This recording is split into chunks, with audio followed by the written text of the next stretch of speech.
அருட்பெருஞ்சோதி அருட்பெருஞ்சோதி தனிப்பெரும் கருணை அருட்பெருஞ்சோதி.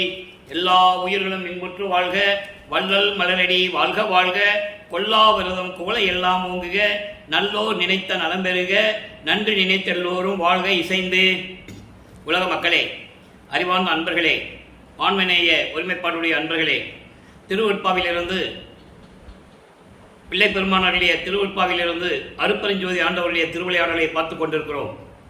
அருட்பெருஞ்சோதி ஆண்டவர் இந்த பிரபஞ்சம் தோன்றிய காலத்திலிருந்தே ஏராளமான திருவிளையாடல்கள் செய்திருந்தாலும் கூட கலியுகத்தினுடைய கடைசி திருவிளையாடல் 1823ஆம் ஆண்டு தொடங்கி 30/1/1874 இரவு 12 மணி வரையிலும் 51 ஆண்டுகள் அருட்பெருஞ்சோதி ஆண்டவருடைய திருவிளையாடல் நடந்து கொண்டிருக்கிறது. தனது மகனை, தனது செல்வ பிள்ளையை, தனது அருளால் பெற்றெடுத்த ஒரு ஆண்மகனை அங்கே விண்ணுலகத்திலே தங்கத்தாலும் வைரத்தாலும் வைடூரியத்தாலும் அலங்கரிக்கப்பட்ட தொட்டிலே சீராட்டி பாராட்டி வளர்த்த தனது மகனை, தனது செல்வ பிள்ளையை பூலோகத்திற்கு ஒரு தாயின் வழியாக வருவிக்க செய்தார் அருட்பெருஞ்சோதி ஆண்டவர். வருவிக்க செய்த காரணம், இந்த பிரபஞ்சம் தோன்றிய காலத்திலிருந்தே சமயங்களும் மார்க்கங்களும் மதங்களும் தோன்றி அதற்கு ஏற்றபடி அவர்கள் அந்த சமயங்களையும் மார்க்கங்களையும் மதங்களையும் உருவாக்கியவர்கள் அவர்கள் கருத்துக்கு ஏற்றபடி கர்த்தாக்களை உருவகப்படுத்தி ஆலயங்களை அமைத்து வழிபாட்டு முறைகளை அமைத்து மக்களை வழிபட செய்து விட்டார்கள். இந்த யுகங்களுக்கும் கிரேத யுகம், திரேத யுகம், துவாபர யுகம், கலியுகம் 4 யுகங்களுக்கும் ஆயுள் காலம் உண்டு. அந்த ஆயுள் காலம் முடிவடைந்து விட்டது. அதுபோல அந்த 4 யுகங்களில் உருவாக்கப்பட்ட சமயங்கள், மார்க்கங்கள், மதங்கள் அவற்றுக்கும் ஒரு கால அளவு உண்டு. அதன் பிறகு உலக மக்களுக்கு என்று ஒரு ஆன்மீக பாதை வேண்டும், ஒரு ஆன்மீக வழி மக்களுக்கு வேண்டும் என்பதற்காக சுத்த சன்மார்க்கத்தை நிறுவி அதை தன் மகன் கையில் ஒப்படைத்து உலக மக்களை எல்லாம் சுத்த சன்மார்க்கத்தில் சேர்த்து சமரசமாக இன்புற்று வாழ வேண்டும் என்பதற்காகவே தனது மகனை இந்த பூலோகத்திற்கு ஒரு தாயின் வழியாக வருவிக்க செய்தார் அருட்பெருஞ்சோதி ஆண்டவர். அதன் பிறகு நடந்த திருவிளையாடல்களையெல்லாம் இப்போ நம்ம பார்த்துக்கிட்டு இருக்கோம். திருவருள் முறையீடு என்ற பதிகத்திலே 1ஆம் திருமுறை 6 திருமுறைகள் இருக்கின்றன. 4 திருமுறைகளும் 6வது திருமுறையும் இறைவனுடைய திருவிளையாடல் பற்றி கூறுவது. 5வது திருமுறை என்பது தத்துவத்தினுடைய தலைவர்களை பற்றி பாடியது. அதாவது முருகன், பிள்ளையார் போன்றவற்றை பற்றி பாடியது. அது இப்போதைக்கு நம்ம அதுக்கு தேவையில்லை. அதில் திருவிளையாடலாம் ஒன்றும் கிடையாது, போற்றி பாடியது, அவ்வளோதான். இப்போ 1ஆம் திருமுறை திருவருள் முறையீடிலிருந்து இறைவனுடைய திருவிளையாடலை நாம் பார்க்க போகிறோம். நல்லா கவனிங்க. இந்த இறைவனுடைய அருட்பெருஞ்சோதியுடைய திருவிளையாடலை யாருமே இதுவரை மக்களிடம் எடுத்து கூறவில்லை என்பதுதான் சத்தியமானது, உண்மை. காரணம், திருவெட்பாவை மக்களிடம் கொண்டு யாரும் கொண்டு சேர்க்கவில்லை.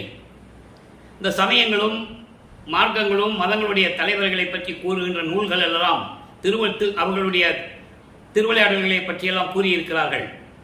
சைவ சமயத்தை சேர்ந்த தலைவன் சிவபெருமானுடைய திருவிளையாடலை கூறினார்கள். வைஷ்ணவ சமயத்தினுடைய தலைவன் திருமாலினுடைய திருவிளையாடலை கூறினார்கள். அதன் பிறகு கௌபாரம் முருகனுடைய திருவிளையாடலை கூறினார்கள். காணாபத்திய சமயத்தின் தலைவன் விநாயகனுடைய திருவிளையாடலை கூறினார்கள். சாதகம் சமயத்தினுடைய தலைவர் தலைவி அம்மனுடைய திருவிளையாடலை கூறினார்கள். எல்லாருடைய திருவிளையாடலையும் கூறினார்கள். கௌபாரம் சௌரம் சமயத்தை சேர்ந்த சூரியனுடைய திருவிளையாடல்களை கூறினார்கள். ஆனால் சுத்த சன்மார்க்கத்தினுடைய தலைவர் அருட்பெருஞ்சோதி ஆண்டவருடைய திருவிளையாடலை இதுவரை யாருமே கூறவில்லை என்பதுதான் உண்மை. அது எல்லாருக்கும் தெரியும். அதை திருவெட்பாவிலிருந்து வள்ளற்பமானவருடைய திருவெட்பாவிலிருந்து நாம் பார்த்து கொண்டிருக்கிறோம். தனது மகனை வருவிக்க அருட்பெருஞ்சோதி ஆண்டவர் 8 ஆண்டுகள் வரையிலும் எந்த விதமான அருளை கொடுக்காமல் இருந்து கொண்டிருந்தார்.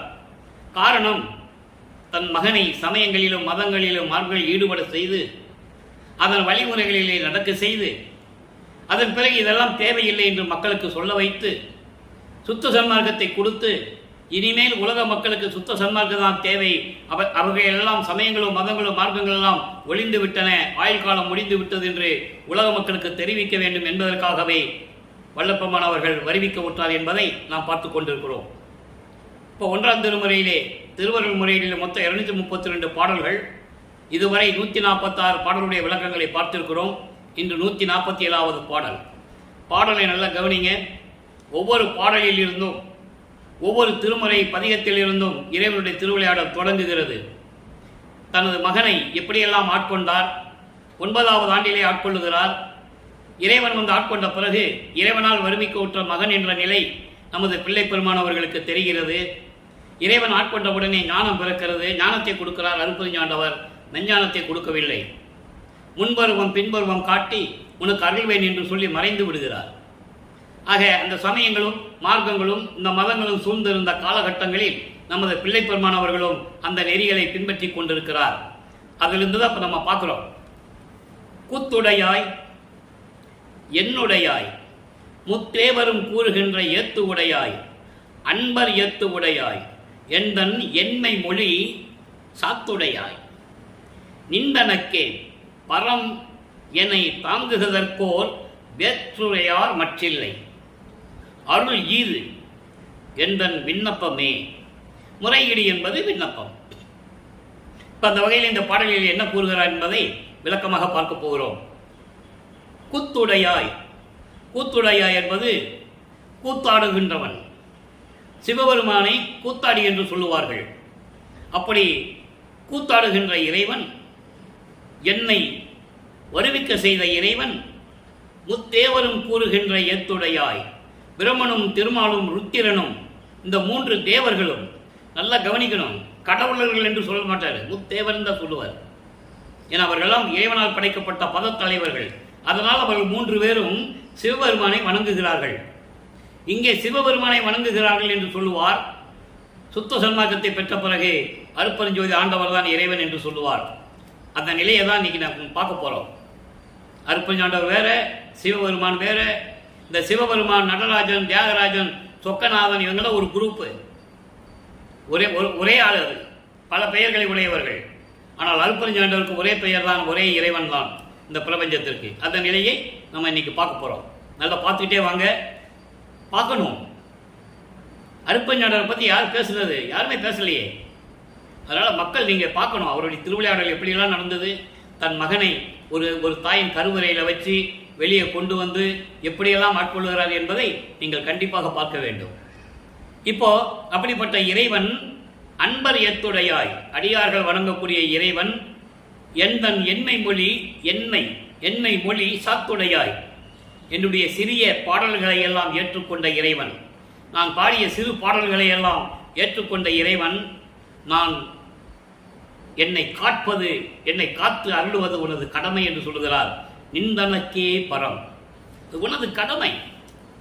என்னை காத்து அருளுவது உன்னுடைய கடமை. என்னை தாங்குவதற்கு, என்னை காத்து கொள்ளுவதற்கு, எனக்கு அருளை கொடுப்பதற்கு வேறு யாரும் இல்லை. என்றே மெய் கண்ட நான் மற்ற பொய் கண்ட தெய்வங்களை மேவுவேன சொல்லுவார். ஏன்னா இவர் இறைவனுடைய மகன் தெரிஞ்சு போச்சுல, அதனால் மற்றவர்கிட்ட போகணும்னு அவசியம் இல்லை. இங்கே பிரம்மனும் திருமாலும் ருத்திரனும் சிவபெருமானை வழிபடுகிறார்கள் என்று சொல்லுவார். சுத்த சன்மார்க்கத்தை பெற்ற பிறகு பிரம்மனும் திருமாலும் ருத்திரனும் என்னை வணங்குகிறார்கள் என்று சொல்லுவார். ஏன்னா அப்போ அவர் இறைவன் ஆயிட்டார், ஆண்டவர் ஆயிட்டாரு. நல்லா புரிஞ்சுக்கணும் நீங்கள். அந்த நிகழ்வை தான் இன்னைக்கு நம்ம பார்க்க போகிறோம் திருவிளையாடலில். நீங்கள் நல்லா கவனிச்சுட்டு வாங்க. என்னை தாங்குவதற்கோர் வேற்றுடையார் மற்றில்லை, வேறு யார் இல்லை. எனக்கு யாருக்கு அடைக்கலம் கொடுப்பா, என்னை யார் பாதுகாப்பா? உன்னுடைய மகன் அல்லவா நான். அருள் ஈது, இன்னைக்கு நீ அருளை கொடுக்கணும், இதுதான் என் விண்ணப்பம், இதனுடைய விண்ணப்பம் என்று சொல்லி முறையீடு செய்கிறார். இப்போ வல்லப்பமானவர்கள் 2வது எட்டில் இருந்து கொண்டிருக்கிறார். ஈரட்ட 16. முதல் 8 வருடத்தில் எந்த விதமான அருளையும் கொடுக்காமல் மகனை அலைய விடுகிறார். உலகியலிலே சொல்லுவாங்க, உலக நடை வாழ்க்கையிலே சொல்லுவாங்க, ராமலிங்கத்தை பள்ளிக்கூடத்தில் சேர்த்தாங்க, போய் படிக்க முடியாதுன்னு வந்துட்டாரு, அப்புறம் கந்த ஓட்டத்துக்கு போனார், இப்படிலாம் சொல்லுவாங்க. அந்த 8 ஆண்டுகள் வரைக்கும் அதான் நடந்துகிட்டு இருக்கு. 9வது ஆண்டிலே தான் இறைவன் ஆட்கொண்டு இந்த நிலையை கொடுக்கிறார். அப்போ அவருக்கு ஞானம் பிறக்கிறது. 13வது ஆண்டு ஞானம் பிறந்து 13வது ஆண்டிலே, வருவிக்க விட்ட 13வது ஆண்டிலே திருவொற்றியூர் செல்லுகிறார். மனம் அங்கே போக சொல்லுது. மனம் போக சொல்லுதுங்கிறத விட அருட்பெருஞ்சாண்டவர் தன் மகனை தூண்டி விடுகிறார். அப்போ அவருக்கு அருட்பெருஞ்சாண்டவர்னு சொல்ல தெரியாது அவருக்கு. சுத்த சன்மார்க்கம் இருக்கிறது தெரியாது. மறைப்பு நிலையில் இருக்கிறார். மறைப்பு நிலை அருட்பெருஞ்சாண்டவர் தன் மகனுக்கு கொடுத்து விட்டார். இவனுக்கு இப்போ எதுவும் தெரியக்கூடாது, இப்போ இது தெரியக்கூடாது, ஞானத்தை மட்டும் கொடுத்துருவோன்னு சொல்லி கொடுத்துட்டார். அந்த நிலையில் இருக்கும்போது இரண்டாம் திருமுறை உருவாகிறது. இரண்டாம் திருமுறையில் இதுவரை 16 பதிகங்களை பார்த்திருக்கிறோம். அந்த 16 பதிகங்களில் இருக்கின்ற பாடல்களிலெல்லாம் திருவொற்றியூரிலே தியாகராஜ பெருமானிடம் அருளை வாங்குவதற்காக, எப்படியாவது இறைவனிடமிருந்து அருளை பெற வேண்டும் என்பதற்காக நடு ரோட்டில் நிற்பார், தெருவில் நிற்பார். ஒரு பிரயோஜனம் இல்லை. திருமுல்லை வாயிலுக்கு போவார், திருவள்ளி தாயத்துக்கு போவார். அந்த பதிகெல்லாம் நம்ம பார்த்துட்டோம். இறைவனிடமிருந்து அருளை பெற முடியவில்லை. இன்னைக்கு பதிகம் 17 அபராத விண்ணப்பம் என்ற பதிகத்தில் இருக்கின்ற 7வது பாடலை பார்க்க போகிறோம். அபராத விண்ணப்பம் என்பது, நான் முன்னால் வருவிக்க உற்றவன், உனது மகன் நான், நீ யாரையோ வருவிக்க செய்தாய். அதில் சொல்வார், முருகனை வருவிக்க செஞ்சது, முருகனை மகனாக வருவிக்க செஞ்சது, நெற்றிக்கண்ணிலிருந்து கொண்டு வந்ததெல்லாம் சொல்லுவார். அதே போல நானும் உனது மகன் தானே, என்னை மட்டும் ஏன் உலகியலிலே ஒரு தாயின் வயிற்றிலிருந்து கொண்டு வந்தாய்? என்னையும் நேரடியாக கொண்டு வந்திருக்கலாமே. இந்த ஒரு பாடலில் சொல்லுவார். அப்போ அவர் இறைவன் தந்தை சொல்லுவார், பதில் சொல்லுவார், இல்லை மகனே, நீ உலகியலிலிருந்து வர வேண்டும், உலக மக்களோடு நீ வாழ வேண்டும், உலக மக்களோடு நீ இருக்க வேண்டும், சமயங்களிலும் மதங்களிலும் மார்களிலும் இருந்து கொண்டு அதன் பிறகு இதெல்லாம் தேவையில்லை என்று உலக மக்களுக்கு சொல்ல வேண்டும். இது எப்போ சொல்லுவார்? 33வது ஆண்டிலே சொல்லுவார். வல்லப்பெருமான் வருவிக்க உற்று 33வது ஆண்டிலே சுத்த சன்மார்க்கத்தை பெறும்போது சொல்லுவார். அதனுடைய நிலையை பார்க்க போகிறோம். இன்னைக்கு சொல்றதை பாருங்க. 2வது திருமுறை. நம்பினேன் நின்றன் திருவடி மலரை. அற்புதமா இருக்கும். நம்பினேன் உனது திருவடி மலரை, மாயினேன் பிழைதனை குறியேன், வெம்பினேன் ஐயோ கைவிடையில் சிவனே. இப்ப சிவபெருமான் தியாகராஜ பெருமான் தான் சொல்லணும், நடராஜன் தான் சொல்லணும். வேற வேற வேற நினைவே அவருக்கு தெரியாது. அற்புதம் ஞானம் சொல்ல முடியாது, தெரியாது அவருக்கு. சிவனே வேறு நான் யாது செய்வேனே, தும்பி மாமுகனை வேலனை ஈன்ற தென்றலே. தும்பி மாமுகனை வேலனை ஈன்ற தோன்றலே, வஜ்ஜிர தூணை அம்பிகாவதியே அண்ணலே, முக்கன் அத்தனே ஒற்றியூர் அமுதே. பாடல். இந்த பாடலை விளக்கம் பாருங்க. அதாவது, நம்பினேன், உன்னுடைய திருவடிகளை நான் நம்பினேன், உன் திருவடிகளையே வணங்கிக் கொண்டிருக்கிறேன். என்னுடைய பிள்ளைகளை எல்லாம், நான் செய்கின்ற தவறுகளை எல்லாம் நீ எண்ண வேண்டாம். அப்படி உன் மனதிலே எண்ணி, இவன் கெட்டவன், தீயவன், துஷ்டன் என்று என்னை நீ கைவிட்டால், சிவனே ஐயோ நான் எங்கு செல்வேன்? யாரிடம் போய் செல்லுவேன்? வேறு யாரிடம் போய் என்னுடைய குறையை சொல்லுவேன்? விநாயகனையும் முருகனையும் ஈன்ற தந்தையே, தோன்றலே, என்னையும் நீதானே வருவிக்க செய்தாய், என்னையும் ஈன்றது நீதானே. நீயே என் அருளுடையாய், நீயே என் தந்தை அருளுடையாய், நீயே என் தன் அருளுடையாய், என்னை ஈன்ற தாயே என்று சொல்லுவார். என்னை பெற்றவனும் நீதானே, எனக்கு மட்டும் ஏன் அருளை கொடுக்காமல் நின்று கொண்டிருக்கிறாய்? விரைவில் வந்து எனக்கு அருளை கொடுப்பாயாக. கடவுளே, அம்பிகாவதியே, 3 கண்களை உடைய முக்கண் உடைய இறைவனே, விரைவில் வருக. ஒற்றியூரில் அமைந்திருக்கின்ற அமுது போன்ற இறைவனே, நானும் உனது மகன் அல்லவா? விரைவில் வந்து எனக்கு அருளை கொடுக்க வேண்டும், விரைவில் வந்து அருள்க என்று சொல்லி இந்த பாடலை அருளியிருக்கிறார்கள். ஆக 16ஆம் ஆண்டிலிருந்து 9வது ஆண்டிலிருந்து 16 ஆண்டுகளுக்குள் இதுதான் நடந்துகிட்டு இருக்கு. இப்போ வல்லப்பவர்கள் 3வது எட்டில் அடியெடுத்து வைக்கிறார். காலங்கள் உருண்டு ஓடுகிறது. 17வது ஆண்டிலிருந்து, வருவிக்க உற்ற 17வது ஆண்டிலிருந்து 24 ஆண்டுகளுக்குள், அந்த 8 ஆண்டுகளுக்குள் என்ன நடந்தது? 3ஆம் திருமுறை உருவாகிறது. அங்கே பதிகங்கள், 3ஆம் திருமுறையிலே 19 பதிகங்கள் உண்டு. இன்றைக்கு நம்ம 13வது பதிகத்தை பார்க்க போகிறோம். ஏற்கனவே 3ஆம் திருமுறை 12 பதிகங்களை பார்த்திருக்கிறோம். இவர் திருவொற்றியூருக்கு செல்லுவது, தியாகராஜன் திருவிழா வீதி வரும்போது அங்கே நின்று கொண்டிருப்பார். எந்த விதமான பதிலும் இல்லை இறைவனிடமிருந்து. அதன் பிறகு இவர் மனம் 2ஆம் திருமுறையில் அந்த 2வது பதிகத்தில் சொல்வார், நாரையும் கிளியும் நாட்டூரும் தூது என்ற பதிகத்திலே கூறுவார். நாரைகளை தூது அனுப்புவார். நாரை இங்கிருந்து போகும். இவர் இப்படியெல்லாம் இறைவன்கிட்ட சொல்லுன்னு சொல்லுவார். அது போய் இறைவன்கிட்ட சொல்லும், நீ உன் வேலையை பாரு, நான் பார்த்துக்கிறேன்னு சொல்லிடுவார் அவர் தியாகராஜன். திரும்பி நாரை வந்து பதில் சொல்லாது. சரி, ஒரு நாரையை தான் அனுப்பினோம், பதில் வரலன்னு சொல்லி கிளிகளை தூது அனுப்புவார். பதில் இல்லை. அவர் மனநிலை அப்படி இருக்கிறது. மனம் அலைவாய்ந்து கொண்டிருக்கிறது. 24 ஆண்டுகள் வரையிலும் இறைவன் அருளை கொடுக்கவில்லை என்ற ஒரு ஏக்கம் இருக்கிறது. ஏக்கம் இருப்பது இயற்கை தானே. இறைவனால் வருவிக்கப்பட்ட மகன் என்று தெரிந்தும் கூட எந்த விதமான அருளை கொடுக்காமல் இவர் பட்ட கஷ்டங்கள், துன்பங்கள், ஏளனங்கள், பேச்சுகள், அவமானங்கள், மானம் போன வழியெல்லாம் விடுத்தேன் என்று சொல்லுவார். ஞானசரியில் வந்து சொல்லுவார். சுத்த சன்மார்க்கத்தை வாங்கின பிறகு சொல்லுவார். அதெல்லாம் நம்ம பார்க்க போகிறோம். அப்போ அந்த நிலையில் இருக்கும்போது இந்த பதிகம் உருவாகிறது. ஆற்றா காதலின் இரங்கல். இதுவரையில் இறைவன் வந்த அருளை கொடுக்கவில்லை என்ற ஆதங்கத்தில் ஒரு தோழியிடம், சகியிடம், சகின்னு சொல்வார் தோழி, ஒரு தோழியிடம் தனது மனக்குமுறலை சொல்வது போல இந்த பாடலை உலக மக்களுக்கு தெரிவித்திருக்கிறார்கள் நமது பிள்ளை பெருமானவர்கள். திருவருட்பா என்பது பிரபஞ்சத்தின் உண்மைகளையும் இந்த சமயங்களையும் மதங்களையும் மார்க்கங்களையும் சார்ந்த தலைவர்கள் எல்லாம் எப்படி இருந்தார்கள் என்பதையும் அதன் பிறகு இவருடைய நிலையையும் தெளிவாக கூறுவதுதான் திருவருட்பா. போற்றி போற்றி என்று பாடுவதல்ல. நல்லா புரிஞ்சுக்கணும் நீங்க. திருவருட்பா இறைவனால் அருளப்பட்டது. மற்ற நூல்கள், புராணங்கள் எல்லாம் நடந்த காலத்தை விட்டு அடுத்த காலகட்டத்தில் யாரோ சொல்லி யாரோ எழுதியிருப்பார்கள். அதான் உண்மை. ஆனால் திருவருட்பா அப்படி அல்ல, நேரடியாகவே இறைவன் அருளியது. இப்போ 3ஆம் திருமுறையை பாருங்க. அவர் என்ன நிலையில் இருக்கிறார், எப்படி தோழியிடம் சொல்லுகிறார். துதிசை அடியர்தம் பசிக்கு சோறும் இறப்பார். துதிசை அடியர்தம் பசிக்கும் சோறு இறப்பார். சுந்தரனை வைத்து சொல்லுகிறார். சுந்தரன், எனக்கு பசிக்கிறது, இனிமேல் நான் போய் தெருவிலே பிச்சை எடுக்க மாட்டேன், எனக்கு அவமானமாக இருக்கிறது. காரணம், பறவை நாச்சியாரை நான் காதலிக்கிறேன். அவன் தந்தையிடம் போய் கேட்கும்போது நீ பிச்சை எடுக்கின்றவன் என்று சொல்லிவிட்டான். இனிமேல் நான் பிச்சை எடுக்க மாட்டேன். உன்னால் படைக்கப்பட்டவன் நான், உனது அடியான் நான். அதனால் நீ தான் பிச்சை எடுத்து கொடுக்கன்னு சொல்லும்போது இறைவன் சிவபெருமான் அங்கே பிச்சை எடுத்து தொண்டனுக்கு கொடுக்கிறார். அதான் இங்கே சொல்றாரு. வணங்குகின்ற அடியார்களுக்கு கூட பசிக்கு சோறை பிச்சை எடுத்துட்டு வந்து கொடுப்பார்.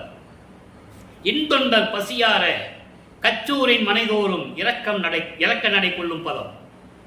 பிச்சை எடுக்கிறாராம். திருக்கச்சூர் ஊர்ல இவன் இன்தொண்டராம் சுந்தரன். அவர் பசி தீர்க்கணுங்கிறதுக்காக திருவோடை ஏந்தி திருக்கச்சூர் ஊரிலே தெரு தெருவாக பிச்சை எடுக்கிறார் என்று சொல்லுவார் திருவடி புகழ்ச்சியிலே 1ஆம் திருமுறையிலே உண்டு. ஆக இப்படியெல்லாம் இருக்கின்ற இறைவன் தூய்மையானவன். ஒரு நதி செய் சடையார். சடையிலே கங்கையை சுமந்து கொண்டிருக்கின்ற இறைவன் திருவொற்றில் நன்னும் எனது நாயகனார். தன்னை மனைவியாகவும் தலைவியாகவும் இறைவனை கணவனாகவும் நாயகனாகவும் வர்ணனை செய்து அவருடைய நிலையை ஒரு தோழியிடம் சொல்லுவது போல உலக மக்களுக்கு சொல்லுகிறார். நல்லா நீங்க புரிஞ்சுக்கணும். அப்போ திருவொற்றில் இருக்கின்ற எனது நாயகனார், எனது கணவர், மதிசை துயரம் மதன் வலியும் மாற்ற இன்னும் வந்திலரே. இந்த வரிதான் நமக்கு முக்கியம். நான் இறைவனால் வருவிக்க விட்டு 24 ஆண்டுகள் வரைக்கும் எந்த விதமான அருளையும் பெற முடியவில்லை. இப்ப நான் திருவொற்றியில் நின்று கொண்டிருக்கிறேன். இப்படிப்பட்ட இறைவன் எனது மன துயரத்தையும், மதிசையும் துயரம், என் மனத்தில் இருக்கின்ற துயரத்தையும், மதன் வலி என்பது என்னுடைய காமம். காதலினால் ஏற்பட்ட ஒரு காமம் இருக்கிறதே, அந்த காமத்தினுடைய வலியையும் குறைப்பதற்கு இன்னும் என்னிடம் வந்து சேரவில்லையே. அதாவது எனக்கு வந்து இன்னும் அருளை கொடுக்கவில்லை என்று சொல்லுகிறார். எனது மனநிலை இப்படி இருக்கிறது. மன துயரத்தையும் அந்த காதலனுடைய இன்பத்தையும் கொடுப்பதற்காக துயரத்தை நீக்க வேண்டும், காதலுடைய இன்பத்தை தர வேண்டும், மதன் வலியை நீக்க வேண்டும், காமத்தினுடைய வலியை நீக்க வேண்டும். அதற்கு இன்னும் அவர் வந்து என்னிடம் வந்து சேரவில்லையே, என்னால் சகித்துக் கொள்ள முடியவில்லையே. என் தோழி சதி செய்தனரோ, இந்த தேவர்கள் எல்லாம் சேர்ந்து ஒருவேளை சதி செய்கிறார்களோ. எப்படி சொல்றார் பாருங்க. காரணம் ஏன் இதை சொன்னாருன்னு நம்ம புரிஞ்சுக்கணும். இதில் உள் சூட்சும விளக்கம் இருக்கிறது. சதி செய்தனரோ ஏனென்றால் இவர் பிரம்மனால் படைக்கப்பட்டவர் அல்ல. நல்லா புரிஞ்சுக்கணும். திருமலால் காக்கப்பட்டவர் அல்ல. திருமாலால் காக்கப்பட்டவர் அல்ல, ருத்திரனால் அழிக்கக்கூடியவர் அல்ல இவர். இந்த 3 தொழிலை செய்கின்ற தேவர்கள் ஒருவேளை சதி செய்து விட்டார்களோ, அதை மறைமுகமாக சொல்லுகிறார், சதி செய்தனரோ. ஏன்னா அவங்களுக்கு கோபம் இருக்கதானே செய்யும். அது பின்னால சுத்த சன்மார்க்கத்தை பெற்ற பிறகு சொல்லுவாரு. அந்த பாடலை நம்ம பார்க்க போறோம். அந்த விளக்கத்தை நீங்க மனசுல வச்சுக்கங்க. அந்த பாடல் வரும்போது உங்களுக்கு புரியும். நீங்க தினமும் இந்த பதிவு பார்த்தீங்கன்னா அதனுடைய விளக்கம் புரியும் உங்களுக்கு. சதி செய்தனரோ, இந்த 3 தேவர்களும் சேர்ந்து சதி செய்தார்களோ. அதனால்தான் முதலிலே பாடல சொன்னாரு, முத்தேவரும் வணங்குகின்ற இறைவனே என்று சொன்னார். நல்லா கவனிக்கணும். அதனுடைய நோக்கத்தை இங்கே சொல்கிறார் 3ஆம் திருமுறையிலே. ஒவ்வொரு திருமுறைக்கும் ஒரு பாடலுக்கும் ஒரு தொடர்பு உண்டு அன்பர்களே. கனெக்டிவிட்டின்னு சொல்லுவாங்க. அதான் இங்க சொல்றாரு, சதி செய்தனரோ. கோபம் இருக்கதானே செய்யும். இந்த பிரபஞ்சத்திலே படைக்கும் தொழிலை செய்கின்ற பிரம்மன் இவரை மட்டும் படைக்கலையே. அப்ப நம்ம கோபம் இருக்குன்னு, கோபம் இருக்கதானே செய்யும். பிற்காலத்தில் நமது தொழில்களெல்லாம் பறித்து விடுவார்களோ என்ற ஏக்கம் அவர்களுக்கு இருந்து கொண்டிருக்கிறது என்பதை பாடலிலே கூறியிருப்பார். அந்த பாடலை நம்ம பார்க்க போறோம். அப்போ அந்த நிலையில் இருக்கும்போது, என்னடி சகியே இனி நான் சகியேனே, தோழியை இனிமேல் என்னால் சகித்துக் கொள்ள இருக்க முடியவில்லை என்று தோழியிடம் சொல்லுவது போல உலக மக்களுக்கு சொல்லிக் கொண்டிருக்கிறார் நமது பிள்ளை பெருமானவர்கள். எப்படி? அதாவது வணங்குகின்ற அடியார்களுக்கு பசிக்கு சோறு கூட பிச்சை எடுத்து கொடுப்பார். தூய்மையானவர், கங்கையை தலையில் கூடிக்கொண்டிருப்பவர், திருவற்றில் இருக்கின்ற எனது கணவர், இப்படியெல்லாம் இருக்கின்ற இறைவன் என்னுடைய மனத்துயரத்தையும் என்னுடைய மதன் வலியையும் காமத்தினுடைய வலியையும் போக்குவதற்காக இன்னும் வரவில்லை. உலக மக்களே, அந்த மத காமம் வலி என்பது வந்து என்னை அணைத்துக் கொள்ள வேண்டும், பேரின்பத்தை கொடுக்க வேண்டும், அருளை கொடுக்க வேண்டும் என்று பொருள். அதை நீங்க நல்லா புரிஞ்சுக்கணும். இன்னும் எனக்கு கொடுக்கல உலக மக்களே. ஒருவேளை சதி செய்தனரோ, தேவர்கள் எல்லாம் சேர்ந்து சதி செய்தார்களோ என்று எனக்கு தெரியவில்லை. என்னால் பொறுத்துக் கொள்ள முடியவில்லை. துயரத்தை சுமந்து கொண்டு நடமாடிக் கொண்டிருக்கிறேன் உலக மக்களே என்று சொல்லுகிறார். உலக மக்களிடம் சொல்லுவது போல, ஒரு தோழியிடம் சொல்லுவது போல இந்த பாடலில் நமக்கு அள்ளி இருக்கிறார்கள். இப்போ இந்த நிலைகள் எல்லாம் மாறுகின்றன. ஆண்டுகள் உருண்டு ஓடுகிறது. இப்போ 4வது எட்டில் அடியெடுத்து வைக்கிறார். 4 8 32. 25வது ஆண்டிலிருந்து 32 ஆண்டுகளுக்குள் என்ன நடந்தது என்பதை உலக மக்களுக்கு சொல்ல வேண்டும். அப்போ 27வது ஆண்டில் தனக்கோடி அம்மையாருக்கு தாலி கட்டி அந்த அம்மையாருக்கு மோட்ச வீட்டை காட்டிவிட்டு அந்த பற்றுகளை நீக்குகிறார். அப்போ அந்த திருமணத்தின் போது பிரம்மன் திருமால் போன்ற எல்லா தேவர்களும் வந்து வாழ்த்த உட்கார்ந்திருக்கிறார்கள். அந்த அந்த மண்டபத்திலே, திருமண மண்டபத்திலே இவர் பார்க்கிறார். நல்லா கவனிக்கணும். அப்போ அந்த நிலையிலே தன்னுடைய தாயும் தந்தையும் வரவில்லை என்று ஏங்குகிறார். அருப்பெருஞ்சோதி ஆண்டவரும் சிவகாமி வெள்ளியும் வரவில்லை ஏங்குகிறார். இப்போ அவருக்கு அருப்பெருஞ்சோதி ஆண்டவர் இருக்கிறது தெரியும், சுத்த சன்மார்க்கம் இருக்கிறது தெரியும், இன்னும் வாங்கல இருக்கிறது தெரியும். அப்போ அந்த நிலையில் இருக்கும்போது பாடல்கள் உருவாகின்றன. அருட்பிரகாச மாலை மொத்தம் 100 பாடல்களை கொண்டது. இன்னைக்கு 72வது பாடலை பார்க்க போறோம். இப்போ நான் சொன்னேன்ல, சதி செய்தனரோ அப்படின்னு சொன்னேன். அப்போ அவருடைய நிலை என்பதை என்ன என்பதை இங்க இந்த பாடலில் சொல்லுவாரு. நல்லா கவனிக்கணும். ஐவர்களுக்கு ஐந்தொழிலும் அழித்திடுவது ஒன்றாம். திருவடியை பற்றி சொல்றார். இறைவனுடைய திருவடிகள் அப்படிப்பட்ட திருவடிகள். இதை ஏன் சொல்றாருன்னா, இவருக்கு கோபம் வந்து இனிமே நான் திருவொற்றியூர்லாம் போக முடியாது, நான் இங்கே திருமலை வாயிலுக்கும் திருவள்ளித்தாயத்துக்கும் எங்கேயும் போய் அலைய முடியாது சொல்லி வீட்டுக்குள்ளேருந்து கதவை சாத்திடுறாரு. அப்போ இறைவனுக்கு தெரிஞ்சிருச்சு, மகனுடைய கோபம் இறைவனுக்கு தெரிஞ்சிருச்சு. அதனால தெருவில் நடந்து வர்ற மாதிரி வந்து கதவை திறந்து எப்படி அருளை கொடுக்கிறார். எப்படிப்பட்ட திருவடிகள்! ஐவர்களுக்கும் ஐந்தொழிலும் அழித்திடுவது ஒன்றாம், அத்தொழில் காரணம் புரிந்து கழித்திடுவது ஒன்றாம். 2 திருவடிகள். ஐவர்கள் என்பது பிரம்மன், திருமால், ருத்திரன், மகேஸ்வரன், சதாசிவம். 5 தொழில்கள்: படைத்தல், காத்தல், அழித்தல், மறைத்தல், அருளல்.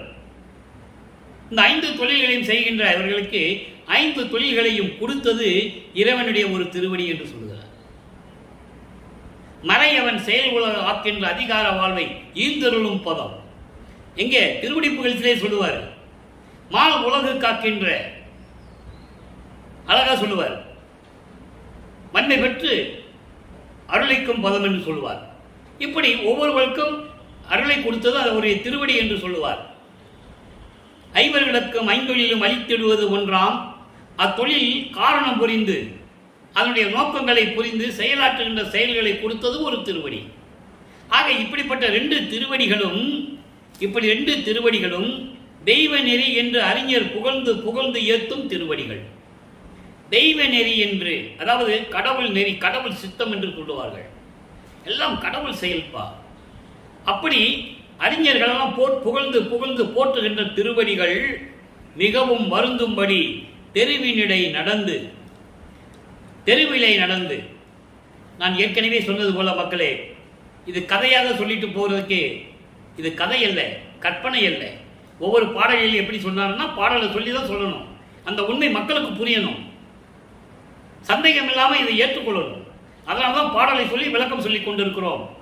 இந்த வள்ளலார் ஊழியன் இறைவனிலிருந்து விளக்கங்களை பெற்று உங்களுக்கு நான் சொல்லிக் கொண்டிருக்கிறேன். ஆக அப்படி இறைவனுடைய திருவடிகள் தெருவிலே நடந்து வந்து, இதை யாராவது சொல்லியிருக்காங்களா? இது வரைக்கும் சுத்த சன்மார்க்கத்தில் பேசுகிறவங்க பேசியிருக்க மாட்டாங்க, வாய்ப்பே இல்லை. மக்களிடம் யாரும் சொல்லவில்லையே. எப்படி இறைவனை மகனை பார்க்கறதுக்கு இறைவன் நடந்து வராரு தெருவில் அப்படின்னு யார் சொல்றது? யாராவது சொல்லியிருந்தா சொல்லுங்க, நான் தலை வணங்குகிறேன். அதில் எந்த விதமான மாற்று கருத்து இல்லை. ஆக அப்படி மகனை பார்ப்பதற்கு தெருவிலே நடந்து வந்து, கால் பதிக்க கால் வடிக்க நடந்து வந்து, கைவர யான் இருக்கும் மனக்கதவை திறப்பித்து, இவர் கதவை பூட்டிட்டார்ல, அவர் வந்து தான் திறக்கணும். அவருடைய அருளால் அந்த கதவை திறந்து, எப்படி எதுக்கு வரனா? எனக்கு அருள் அனுபவத்தை கொடுக்க வேண்டும் என்பதற்காக கைவர, என் கைக்கு வருவதற்கு, அதான் கைவர.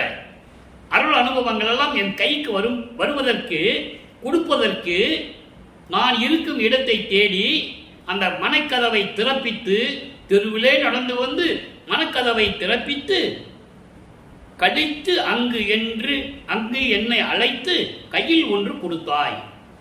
இறைவன் அருள் பெற்றதை சொல்லுகிறார், கொடுத்தாய் என்று சொல்லுகிறார். எப்படி அந்த அருள் அனுபவத்தை எல்லாம் தன் மகனுக்கு கொடுக்க வேண்டும், எனக்கு கொடுக்க வேண்டும் என்பதற்காக தெருவிலே கால் வலிக்க நடந்து வந்து தெருக்கதவை திறந்து அங்கே மகிழ்வோடு நின்று கொண்டு வா மகனே என்று அழைத்து, இவர் உள்ள வரல, அங்கே நின்றுகிட்டார். தெருவில் ஒரு காலை வச்சு, வீட்டுக்குள்ள ஒரு காலு, தெருவில் ஒரு காலு.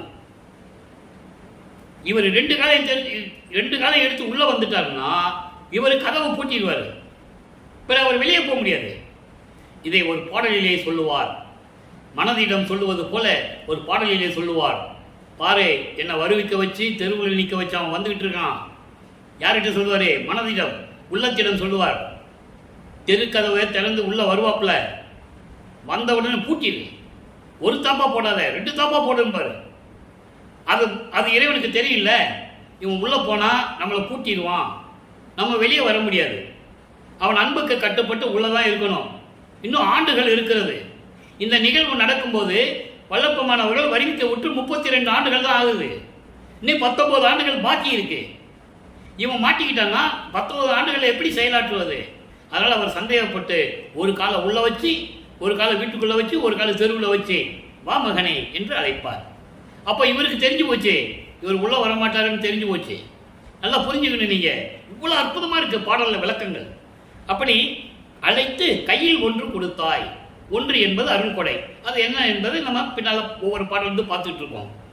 சைவமணி மண்டிடத்தே தனி நடனம் புரியும். சைவமணி மண்டிடம் என்பது திருச்சிற்றம்பலம்.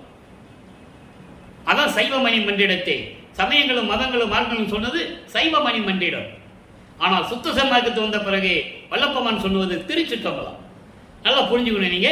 இப்போ இந்த நிலைகள் இருக்கும்போது அங்கே அருணடனம் செய்து கொண்டு திருவிளையாடல் செய்து கொண்டிருக்கின்ற சுயம்புவே தற்பரா என்று சொல்லுவார்.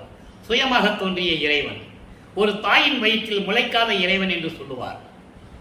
அப்படிப்பட்ட இறைவனே, உன் அருள் பெருமையை நான் சொல்ல முடியாது என்று சொல்லி இந்த பாடலை அருளிக்கிறார்கள்.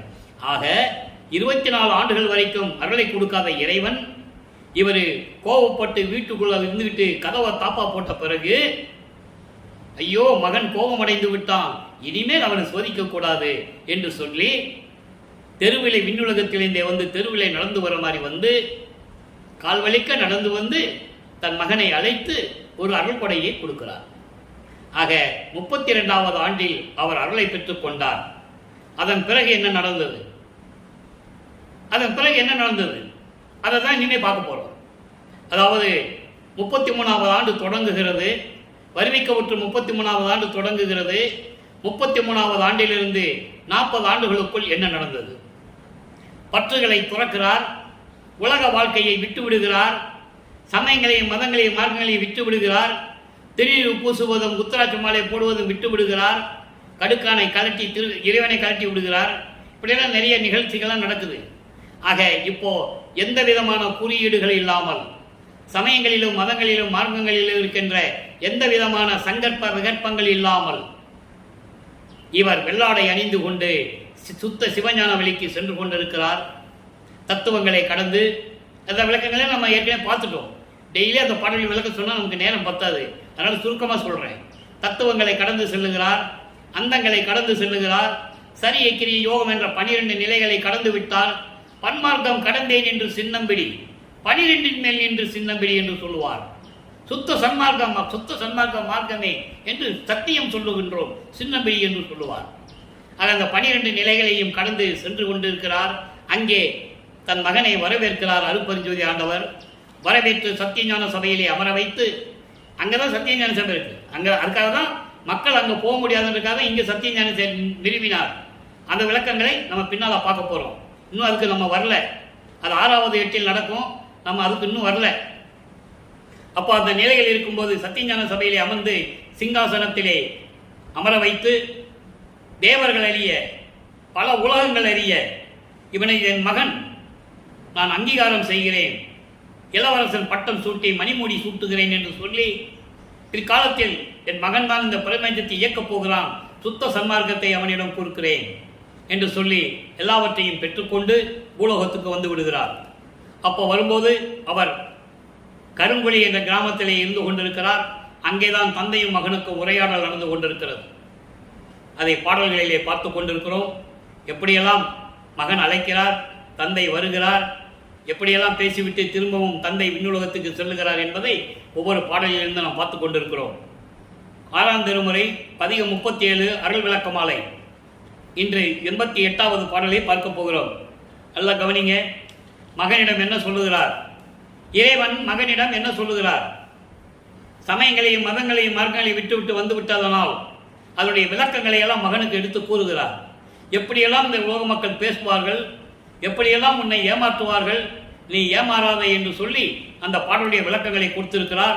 நல்லா கவனிச்சுட்டு வாங்க. தோன்றிய வேத ஆகமத்தை சாலம் என உரைத்தோ. நான் ஏற்கனவே மகனை உனக்கு சொல்லிவிட்டேன். ஏன்னா நேற்று தான் பார்த்தோம். அந்த நூல்கள் எல்லாமே வேடிக்கையான நூல்கள், இந்திரஜாலம் காட்டக்கூடிய நூல்கள், அப்படியெல்லாம் நம்ம பார்த்துட்டோம். அது மகனிட்ட சொல்றாரு, மகனே ஏற்கனவே வேத ஆகமங்கள் எல்லாம், வேதங்கள் 4 வேதங்கள், ரிக் வேதம், யசுர் வேதம், சாம வேதம், அதர்வன வேதம் போன்ற வேதங்கள், ஆகம நூல்கள் 28 எல்லாமே வித்தை காட்டக்கூடியவை, வேடிக்கை காட்டக்கூடியவை என ஏற்கனவே நான் உனக்கு சொல்லிவிட்டேன். எப்படி சொல்றாரு பாருங்க, மகன்கிட்ட சொல்லிவிட்டேன். சொற்பொருளும் இலக்கியம் பொய் என கண்டு அறியேல். அதில் கூறப்பட்ட இலக்கணம், சொற்பொருள் என்பது இலக்கணம், இலக்கணமும் இலக்கியமும் பொய் என பார்த்து நீ அறியாவிட்டால் இந்த தோன்றிய வேத ஆகமத்தின் உண்மை நினக்காகும். உண்மை என்று நினைத்து விடுவார்கள். நினக்காகும் என்றால் நினைத்து விடுவார்கள். உண்மை என்று நிலை பெற்றுவிடும். அதனால் அது பொய் என்று நீ அறிய வேண்டும். வேதங்களும் ஆகமங்களும் உண்மை நினக்காகும். நினக்காகும் என்றால் உண்மை என்று தோன்றிவிடும், உண்மை என்று நின்றுவிடும். அந்த உண்மையை உடைக்க வேண்டும். எல்லாம் பொய் என்று நீ சொல்ல வேண்டும். அதான் சொல்றாரே, அதனுடைய இலக்கணம் இலக்கியமும் பொய் என கண்டு அறியே. நீ தெரிந்து கொள்ளாவிட்டால் அதெல்லாம் உண்மை என்று ஆகிவிடும். நான் உனக்கு விளக்கத்தை தருகிறேன். உலக அறியை வேத ஆகமத்தை பொய் என கண்டு உணர்வாய். நான் உனக்கு சொல்லுகிறேன், உலக அறிய இந்த வேதங்களும் ஆகமங்களும் பொய் என்று நீ உணர்ந்து கொள்ளுவாய். அப்போ விளக்கத்தை கொடுக்கிறார் மக்களுக்கு, தன் மகனுக்கு விளக்கத்தை கொடுக்கிறார். அதை உலக மக்களுக்கு தெரிவிக்கிறார். ஏனென்றால் சாதியும் மதமும் சமயமும் பொய் என ஆதியில் உணர்த்திய அருட்பெருஞ்சோதி. சாதியும் மதமும் காணா ஆதி அனாதையாம் அருட்பெருஞ்சோதி. அப்படிப்பட்ட இறைவன் தன் மகனை சமயங்களிலும் மதங்களிலும் மார்க்கங்களிலும் இருக்க செய்து ஈடுபட செய்து அதன் பிறகு சுத்த சன்மார்க்கத்தை கொடுத்து விளக்கத்தை கொடுத்துக் கொண்டிருக்கிறார்.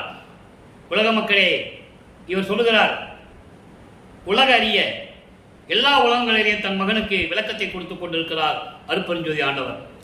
அப்போ ஆன்ற திருவருள் செங்கோல் நினக்கு அளித்தோம். உலகறிய இதெல்லாம் நான் சொல்லிட்டேன் உனக்கு, இதை கண்டுகொள்ளலாம். இதெல்லாம் வேதங்கள் ஆண்கள் சொன்னதெல்லாம் உண்மை என்று நின்றுவிடும், நிலை நின்றுவிடும், நிலை பெற்றுவிடும். அதெல்லாம் பொய் என்று சொல்லிவிடு, உலகறிய சொல்லிவிடு. நான் உனக்கு சொல்லிவிட்டேன், நீ உலகறிய சொல்லிவிடு என்று சொல்லுகிறார். அதுக்கு பிறகுதான் சொல்றாரே, ஆன்ற திரு அருள் செங்கோல் நினக்கு அளித்தோம். அருள் வல்லமை படைத்த இந்த பிரபஞ்சத்தை ஆளக்கூடிய திருஅருள் செங்கோலை உனக்கு கொடுத்து விட்டேன். இன்னும் செயலாற்றவில்லை, கொடுத்து விட்டேன். இன்னும் காலங்கள் இருக்கிறது, நல்லா புரிஞ்சுக்கணும். நீங்க இன்னும் 9 ஆண்டுகள் இருக்குது. இந்த பாடலை நமக்கு அருள் வளர்ப்புமான அருளும் போது இன்னும் 9 ஆண்டுகள் பாக்கி இருக்கு. திருஅருள் செங்கோலாட்சி அளித்தோம், நீயே ஆள்க, இந்த பிரபஞ்சத்தில் நீயே ஆண்டுகொள். எப்படி சொல்றாரு பாருங்க. இதெல்லாம் மக்கள்கிட்ட யார் சொன்னது? வள்ளலார் வந்தாரு, மருதூரில் பிறந்தாரு, சின்னம்மையாருக்கும் ராமையா பிள்ளைக்கும் 6வது மனைவிக்கு 5வது பிள்ளையா பிறந்தாரு. அதுக்கப்புறம் சின்ன கவனம் போனாங்க, சென்னைக்கு போனாங்க. அவர் தெருவாக சுற்றிக்கிட்டு இருந்தார், எங்கே போனாருன்னு தெரியாது. அதுக்கப்புறம் தனக்கொடியை கல்யாணம் பண்ணிட்டு அங்கே வீட்டில் விட்டுட்டு தெருவில் விட்டுட்டு வந்துட்டார். வீட்டில் விட்டு வாழாமல் வந்துட்டார். நேராக சிதம்பரம் போன போகிறாரு, அழுது புரண்டார். அதுக்கப்புறம் கருங்குடிக்கு போனார், அங்கே போனார், இங்கே போனார். அப்புறம் தர்ம சிலையை கட்டினார். இதெல்லாம் சொன்னாங்க, உண்மைதான். இதை யார் சொன்னது? தன் மகனுக்கு திருவருள் செங்கோலாட்சியை கொடுத்து நீ உலகை ஆள்வாயாக என்று அதே கருங்குறையிலே தந்தையும் மகனும் உரையாடியதை யார் சொன்னது? ஒரு அளவு கூட சொல்றது. சொல்லியிருந்தா மக்களுக்கு தெரிஞ்சிருக்கும், வல்லப்பெருமான் கடவுள்னு தெரிஞ்சிருக்கும். புரியுதா உங்களுக்கு? அவரை துறவின்னு சொன்னாங்க, சாமியாருன்னு சொன்னாங்க, விஞ்ஞானின்னு சொன்னாங்க, யோகின்னு சொன்னாங்க, போகின்னு சொன்னாங்க, எல்லாம் சொன்னாங்க. பாடலாசிரியர், கதையாசிரியர், சமூக சீர்திருத்தவாதி எல்லாம் சொன்னாங்க. அவர் இறைவனால் படைக்க இறைவனுடைய மகன், அவர் கடவுள் என்று யார் சொன்னது? அருட்பெருஞ்சோதி தன் மகனுக்கு திருவருள் செங்கோலாட்சி கொடுத்து இந்த பிரபஞ்சத்தை இயக்குவாயாக, சமயங்களும் மதங்களும் மார்க்கங்களும் ஒளிந்து விட்டது என்று யார் சொன்னது? சொல்லவே இல்லையே. சொன்னாலும் மக்களுக்கு புரியும். அப்படி நீயே ஆளுக, அருள் ஒளியால் எனது அளித்த தனி சிவமே. அருள் ஒளியால் என்பது அருட்பெருஞ்சோதியுடைய ஒளியால் இந்த பிரபஞ்சத்தை நீலே ஆளுக ஏன்ற திருவமுதம் எனக்கும் ஈந்த பரம்பொருளே. அருள் பொருந்திய திருள் அமுதம், அருள் அமுதம் எனக்கு கொடுத்த, சுத்த சன்மார்க்கத்தை எனக்கு கொடுத்த, சுத்த சன்மார்க்கத்தை பெற்றால்தான் இறைவனுடைய அருள் கிடைக்கும், இறைவனுடைய அருள் அமுது கிடைக்கும். அப்படி சுத்த சன்மார்க்கத்தை எனக்கு கொடுத்த பரம்பொருளே, சுத்த சிவஞான வெளியிலே இருந்து கொண்டு திருவிளையாடல் செய்து கொண்டு இருக்கின்ற இறைவனே, நான் சொல்லுவதை எல்லாம் கேட்டு எனக்கு அருளை கொடுக்க வேண்டும் என்று சொல்லி இந்த பாடலை நமக்கு அருளியிருக்கிறார்கள். ஆக தந்தையும் மகனும் உரையாடியதும் தந்தையிடமிருந்த பெற்ற அருளையும் இந்த பாடலிலே நாம் தெரிந்து கொண்டோம். இறைவனுடைய திருவிளையாடல் நடந்துகிட்டு இருக்கு. அப்புறம் பாருங்க, பிரிவு ஆற்றாமை 68வது பதிகம் 6ஆம் திருமுறை பிரிவு ஆற்றாமையில் 6வது பாடல். அதில் என்ன சொல்றாரு? உன்னை பிரிய முடியாதுன்னு சொல்றாரு. எப்படின்னா, நீ வர அருளை கொடுக்குற, திருப்பி மகனே இன்னும் காலம் இருக்கிறது, நான் சென்று வருகிறேன்னு சொல்லிட்டு போயிடுறேன். என்னோட நிரந்தரமாக எப்போ இருக்கிறது? ஒரு இயற்கை இருக்கதானே செய்யும். அந்த நிலையிலிருந்து இந்த பாடலை அருளியிருக்கிறார்கள். பாருங்க. வண்ணம் வேறு எனினும் வடிவம் வேறு எனினும் மன்னிய உண்மை ஒன்று என்று எண்ணியது அல்லால் சச்சிதானந்தத்தை இறையும் வேறு எண்ணியது உண்டோ? அண்ணலே, நின் பாதம் அறிய நான் அறியேன். அஞரி நீ சிறிதும் இங்கு ஆற்றேன் திண்ணமே, நின்மேல் ஆணை எந்தனை தெளிவித்து காப்பது உன் கடனே. இது பாடல். அதாவது எத்தனை செயல்கள் விதங்கள் இருந்தாலும் சரி, எத்தனை வடிவங்களாக இருந்தாலும் சரி, நிலையான உண்மை யாரென்றால் நீதான் கடவுள். நிலையான உண்மை ஒன்று என்றே. நிலையான உண்மை ஒன்று என்றால் அது நீதான். எத்தனை செயல்கள், திருவிளையாடல்கள், எத்தனை வடிவங்கள் எடுத்து எனக்கு திருவிளையாடல் செய்தாய் என்று இருந்தாலும் கூட, எவ்வளவு திருவிளையாடல்கள் செய்தாய், எத்தனை வடிவங்களில் வந்து எனக்கு திருவிளையாடல் செய்தாய், அப்படிப்பட்ட இருந்தாலும் கூட நிலையான கடவுள் என்று சொல்லும்போது நீ ஒருவன் தானே. என்று என்றால் கடவுள், ஒன்று என்றால் ஒரே கடவுள். அப்படி உண்மையான கடவுள், இயற்கை உண்மை விளக்க கடவுள் நீ ஒருவன் தானே.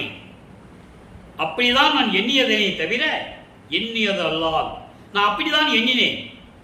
சச்சிதானந்தத்து இறைவனுக்கு சச்சிதானந்தம் என்று ஒரு பேர் உண்டு. அப்போ சச்சிதானந்தம் என்பது பேரின்பமான இறைவன், பேரின்பமான ஒருமை நிலையில் இருக்கின்ற இறைவன். அதை சச்சிதானந்தம் என்று சொல்லுகிறார். அப்படிப்பட்ட இறைவனே, நான் வேறு ஏதாவது சிறிதளவு கூட நான் நினைத்தது உண்டா? இறையும் வேறு எண்ணியது உண்டோ? சிறிதளவு கூட வேறு எண்ணங்கள் நான் எண்ணியது உண்டா, நினைத்தது உண்டா? இல்லையே. எவ்வளவு துன்பத்தை அனுபவித்தேன், எத்தனை செயல்பாடுகளிலே நீ எனக்கு திருவிளையாடல் செய்தாய். அப்படி இருந்தும் நீதான் ஒரே கடவுள் என்று நான் எண்ணிக்கொண்டிருந்தேனே தவிர, சச்சிதானந்தா இறைவன் என்று நான் நினைத்துக் கொண்டிருந்தேனே தவிர சிறிதளவு கூட வேற ஏதாவது நான் நினைத்தது உண்டா என்று சொல்லுகிறார். தன் பட்ட துன்பங்களை, துயரங்களை பாடல்களே தந்தையிடம் சொல்லுகிறார். அண்ணலே, கடவுளே, உன் திருவடியை அறிய எனக்கு தகுதி இருக்கிறதா? துன்பம் இனி சிறிதும். அஞர் என்பது துன்பம், துயரங்கள், இடர்கள், அதுக்கெல்லாம் அஞர் என்று சொல்லுகிறார். அஞர், துன்பம், இவையெல்லாம் சிறிதும் இனிமேல் என்னை நான் தாங்க மாட்டேன், என்னால் சகித்துக் கொள்ள முடியாது. அருள் வல்லமை படைத்த இறைவனே, திண்ணமே என்று சொல்லுகிறார். திண்ணமே என்றால் அருள் வல்லமை படைத்த இறைவனே, உன்மேல் ஆணை, என்னை தெளிவித்து என்னை தெளிவாக்கி காப்பது, எல்லாரையும் கொடுத்து என்னை தெளிவுபடுத்தி அருள் பக்குவப்படுத்தி என்னை காப்பது உனது கடன் என்று சொல்லுகிறார். அடுத்து ஆனந்த அனுபவம் 69வது பதிகம் 6வது பாடல். அந்த 6வது பாடலுக்கு இதுக்கு முன்னாடி பார்த்தோம்ல, இந்த பாடலுக்கு பதில் இங்க இருக்கு. என்னை காப்பது உனது கடன் என்று சொல்லிட்டாரா? அப்ப என்னென்ன கொடுத்தாருன்னு சொல்லணும். அதை ஆனந்த அனுபவம் என்ற தலைப்பிலே கொடுக்கிறார். நல்லா கவனிக்கணும் நீங்க. அதை நான் முதலே சொன்னேன், கனெக்டிவிட்டின்னு சொன்னேன். அதனாலதான் ஒவ்வொரு பாடல் எடுத்து உங்களுக்கு திருவிளையாடலை பத்தி நம்ம சொல்லிட்டு இருக்கோம். பார்த்தேன், பணிந்தேன், பளிச்சினேன். எவ்வளவு அருமையா சொல்றாங்க. பார்த்தேன், பணிந்தேன், பளிச்சினேன், மெய் புலகம் போர்த்தேன், என் உள்ளமெல்லாம் பூரித்தேன், ஆர்த்தேன், நின்று ஆடுகின்றேன், பாடுகின்றேன், அன்பு உருவானேன், அருளை நாடுகின்றேன், சிச்சவையை நான். என்னை காப்பது உனது கடன் சொன்ன பிறகு தந்தை சும்மா இருப்பாரா? மகனை பார்க்க வருகிறார்.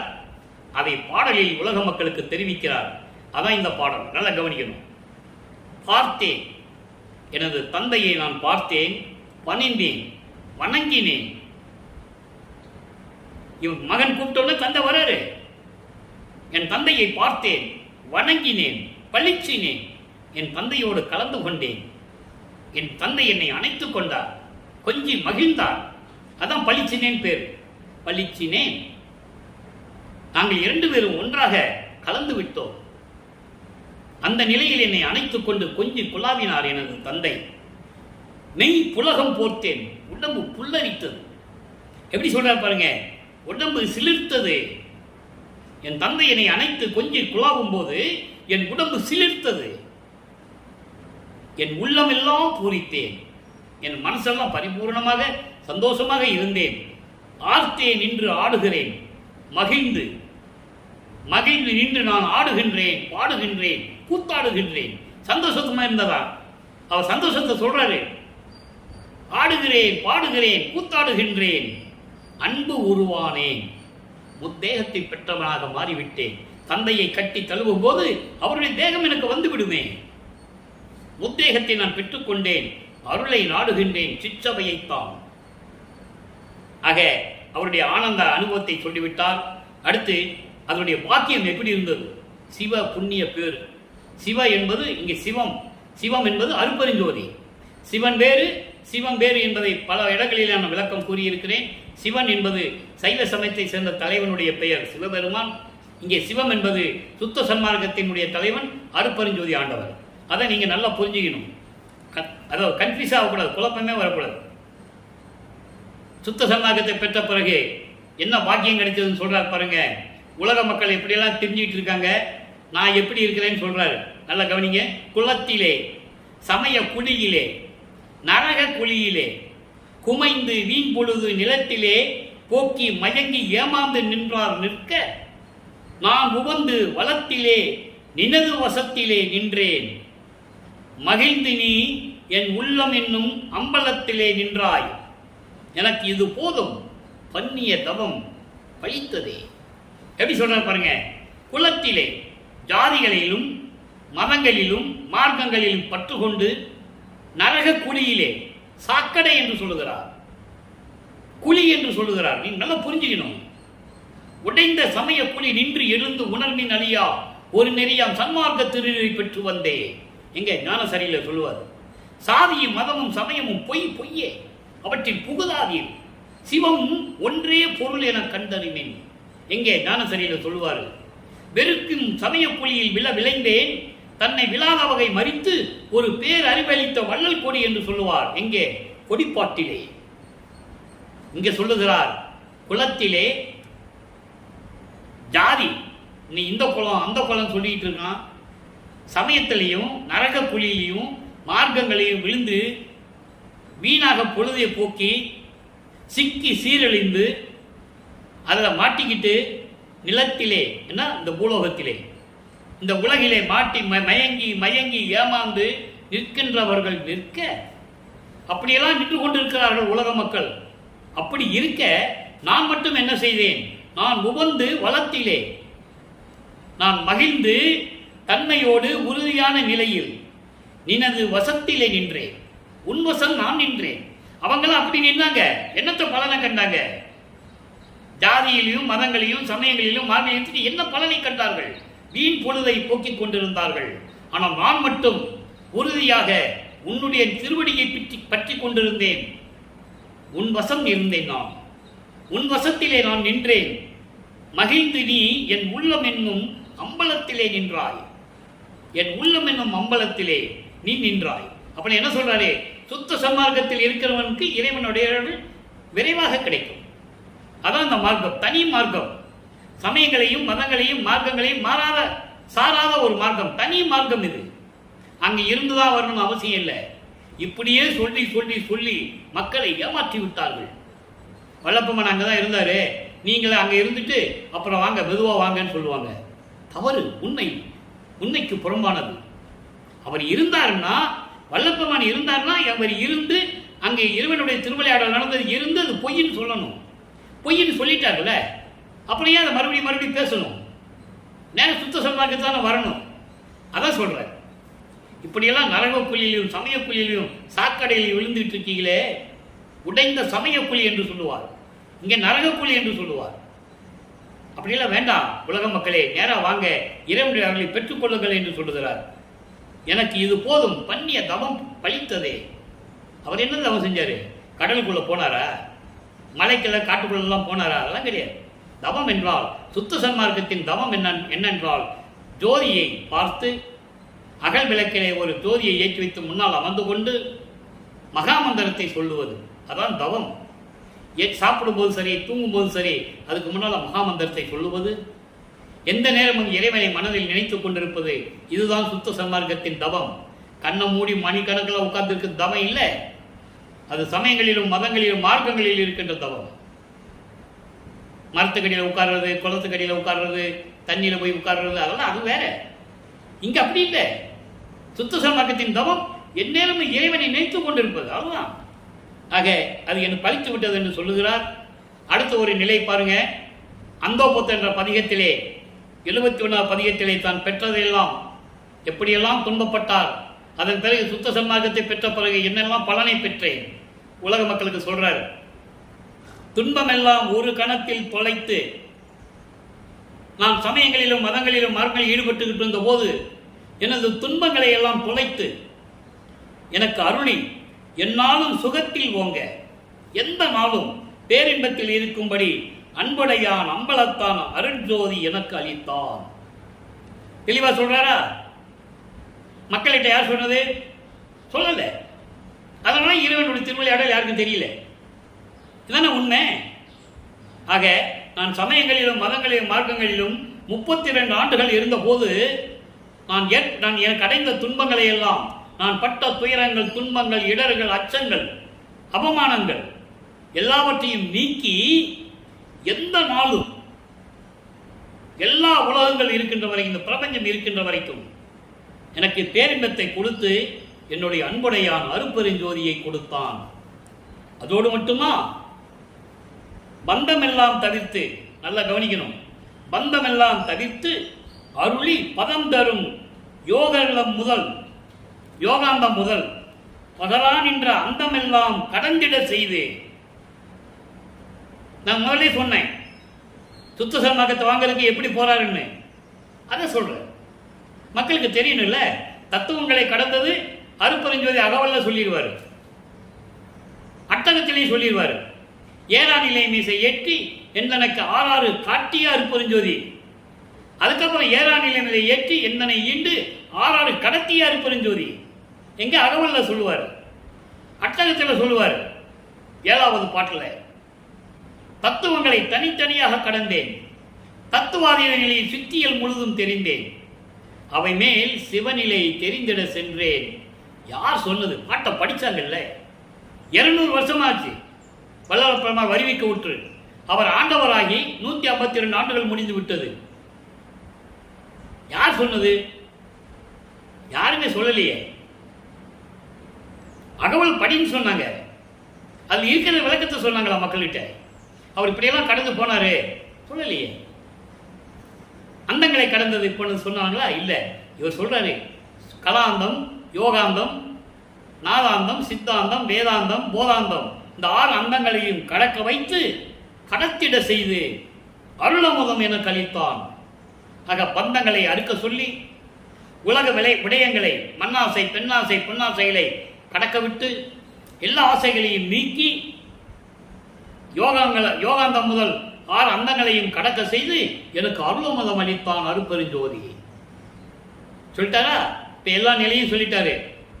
அங்கே அருட்பிரகாச மாலையில் நம்ம சொன்னோம்ல, ஒன்று கொடுத்தார் ஒன்று கொடுத்தார்னு ஒவ்வொரு பாட்டிலையும் சொல்லுவார். அந்த ஒன்று என்னங்கிறத ஒவ்வொரு பாடலையும் இங்கே கொடுக்குறாரு. அதான் கனெக்டிவிட்டி. அந்த பாடலுக்கும் இந்த பாடலுக்கும் கனெக்ஷன் இருக்கும். இப்போ என்ன கொடுத்தாருன்னு உங்களுக்கு புரிஞ்சு போச்சு இல்லை? அருப்பெருஞ்சோதி கொடுத்தது, திரு அருள் செங்கோலாட்சி கொடுத்தது, அந்தங்களை கடக்க செய்தது எல்லாம் சொல்லிட்டார். சரிதானே? அதான் நான் சொன்னேன். அங்கே ஒன்று கொடுத்தாருன்னு சொன்னது நான் பின்னால் விளக்கம் சொல்கிறேன்னு சொன்னேன். அந்த விளக்கம் இதுதான், மனசில் வச்சுக்கங்க. இப்போ எல்லாம் கொடுத்தாச்சு என கழித்தான். இப்போ சன்மார்க்க நிலையை பற்றி சொல்லணும். அதை சொல்கிறார் பாருங்க. 72வது பதிகம் சன்மார்க்க நிலை 7வது பாடல். நல்லா கவனிக்கணும். சன்மார்க்க நிலை எப்படி இருக்கணும்? செத்தார் எழுக சிவமே பொருள் என்றே இத்தாரணியில் இருந்து ஒளிர்க, சுத்த சிவ சன்மார்க்கம் ஒன்றே தலைக்க, தயவாரியா துன்மார்க்கம் போக தொலைந்து. தெளிவா சொல்றார். அதாவது செத்தவர்கள் எழுந்து வர வேண்டும். செத்தவர்கள் என்றால் செத்து போன அந்த பிணங்களை அல்ல. அதை நீங்க நல்லா மனசுல வச்சுக்கணும். ஒருத்தர் இறந்துட்டாரு, அந்த பிணத்தை எழுப்புவதல்ல. அவருக்கு சுத்த சன்மார்க்கத்தை தெரிந்து சுத்த சன்மார்க்கத்தை கற்றுக் கொடுக்க வேண்டும் என்பதற்காக திருப்பி அந்த செத்த ஆன்மாக்களை திருப்பி இந்த பூலகத்துக்கு கொண்டு வரணும். கொண்டு வந்து சுத்த சன்மார்க்கத்தை கொடுக்கணும். அதான் சொல்றாரு, இத்தாரணியில் இருந்து ஒளிர்க. இந்த பூலகத்தில் இருக்கணும். எப்படி?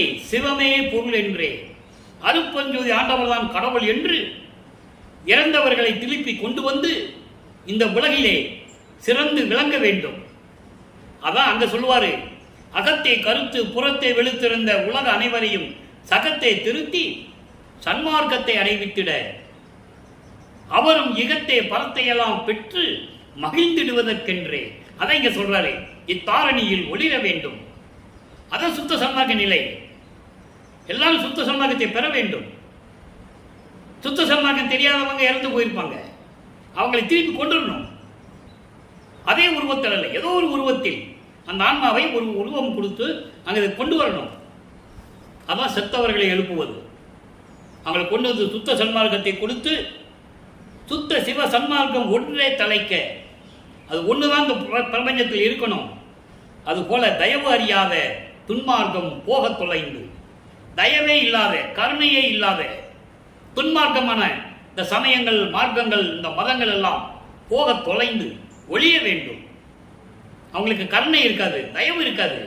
ஆனால் சுத்த சன்மார்க்கத்தில் இருக்கின்ற அன்பர்களுக்கும் சாதுகளுக்கும் தயவு இருக்கும், கருணை இருக்கும், உயிர் இரக்கம் இருக்கும், உயிர் நேயம் இருக்கும், ஜீவகாரிய ஒழுக்கத்தில் இருந்து கொண்டிருப்பார்கள். ஐயோ, ஒரு ஜீவன் அவதிப்படுகிறது என்று நினைப்பது சுத்த சன்மார்க்கத்தை சேர்ந்தவன் தான். வேறு யாரும் செய்ய முடியாது. பார்ப்பவர்கள் போய்கொண்டே இருப்பார்கள், போய்கொண்டே இருப்பார்கள். அந்த எண்ணம் உங்களுக்கு இருக்காது என்பதை இங்கு தெளிவாக கூறியிருக்கிறார். அடுத்து சிவானந்த பற்று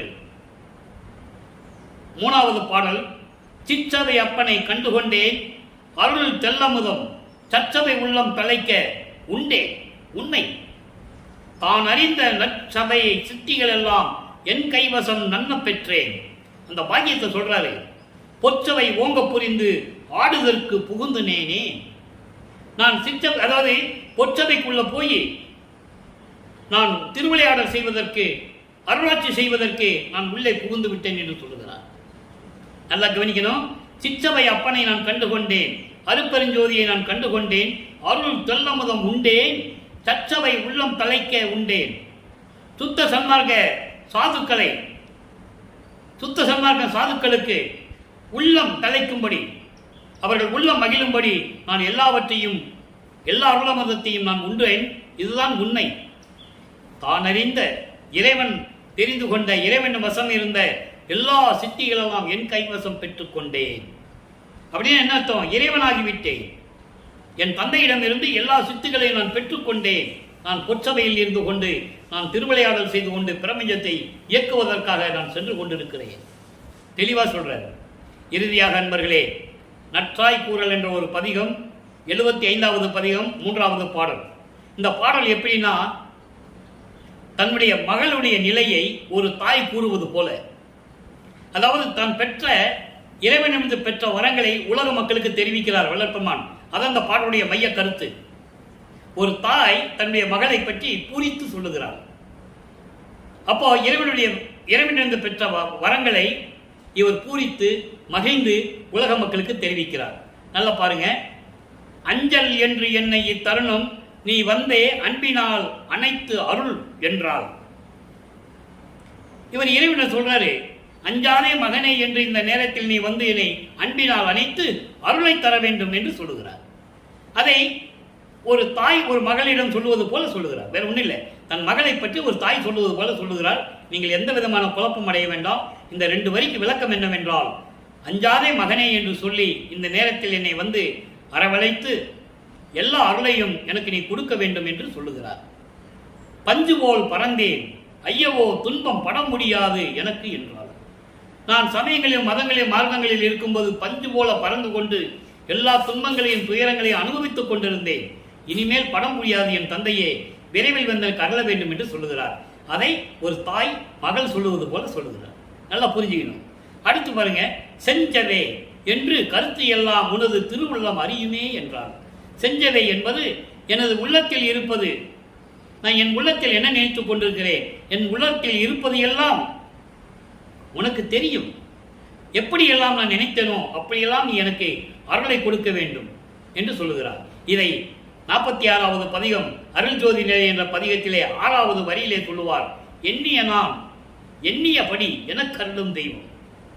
எப்படி எண்ணியது என் மனம் இங்கு எனக்கு அப்படி அருளிய தெய்வம்.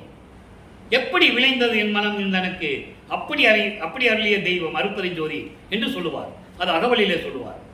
அதை இங்கே சொல்றாரு. செஞ்சவே எனது கருத்து எல்லாம் உனது திருவுள்ளம் அறியுமே என்றார். என் தந்தையே, என் கருத்து என் உள்ளத்தில் இருப்பதெல்லாம் உனக்கு தெரியுமே, எல்லாவற்றையும் கொடு என்கிறார். அது ஒரு தாய் மகள் சொல்லுவது. மகள் எப்படிப்பட்டவள் என்று சொல்லுகிறார். மஞ்சகம் அறியா வள்ளலே என்றார். நான் வரத்தினால் நான் பெற்ற மகளே. ஒரு தாய் தன் மகளை சொல்லுவது போல இந்த பாடலை நமக்கு அள்ளியிருக்கிறார்கள் என்பதை நீங்கள் புரிந்து கொள்ள வேண்டும். எனவே அன்பர்களே, இப்படியெல்லாம் இறைவனுடைய திருவிளையாடல் நடந்து கொண்டிருக்கின்றன. நீங்கள் எல்லாம் சுத்த சன்மார்க்கத்தில் சேர்ந்து இறைவனை வணங்கி அருட்பெருஞ்சோதி அருட்பெருஞ்சோதி தனிப்பெருங்கனை அருட்பெருஞ்சி மகாமந்திரத்தை உச்சரித்து இறைவனுடைய அருளையும் செல்வங்களையெல்லாம் பெற்றுக்கொண்டு இந்த வையகத்திலே வாழ்வாங்க வாழ வேண்டும் என்று இறைவனுடைய தயவாலையும் கருணையாலையும் இந்த வள்ளலார் ஊழியன் வாழ்த்தி விடைபெறுகிறேன். நன்றி, வணக்கம். மீண்டும் நாளை சந்திப்போம். அருட்பெருஞ்சோதி அருட்பெருஞ்சோதி தனிப்பெருங்கனை அருட்பெருஞ்சோதி. நாளையும் இறைவனுடைய திருவிளையாடல் தொடரும். கண்டு மகிழ்ந்து இறைவன் அருளை பெற்றுக் கொள்ளுங்கள்.